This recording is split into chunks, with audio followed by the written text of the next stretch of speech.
मनुष्य का जन्म एक अनमोल हीरे के समान है।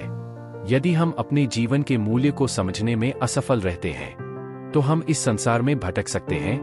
हमें अपने जीवन की वास्तविकता को पहचानना चाहिए और उसका सही मूल्य समझना चाहिए।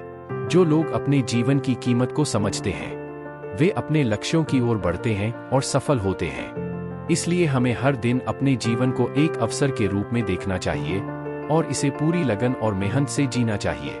याद रखें, जीवन की असली कीमत को पहचानकर ही हम अपने सपनों को साकार कर सकते हैं। चलो इसे एक कहानी से समझते हैं। एक कुम्हार मिट्टी खोदने के लिए जंगल में गया। मिट्टी खोदते खोदते उसे एक चमकीला पत्थर मिला। उसने पत्थर को ताबीज बनाकर गधे के गले में बांध दिया।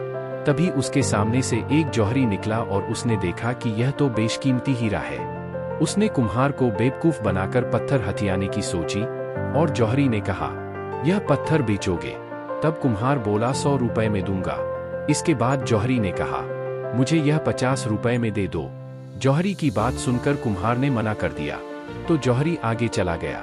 थोड़ी देर में दूसरा जौहरी निकला। उसने भी कुम्हार से पत्थर की कीमत पूछी तो कुम्हार ने 1000 रुपए दाम लगाया और सौदा हो गया। थोड़ी देर में पहला जौहरी फिर वापस आया और कुम्हार से पूछा, वह चमकीला पत्थर बेच दिया क्या? कुम्हार ने कहा, हाँ, 1000 रुपए में बेच दिया। इतना सुनते ही जौहरी हक्का बक्का रह गया और बहुत तेज चिल्लाया कि तुम पागल हो गए हो। वह एक बेशकीमती हीरा था और तुमने उसे 1000 रुपए में बेच दिया।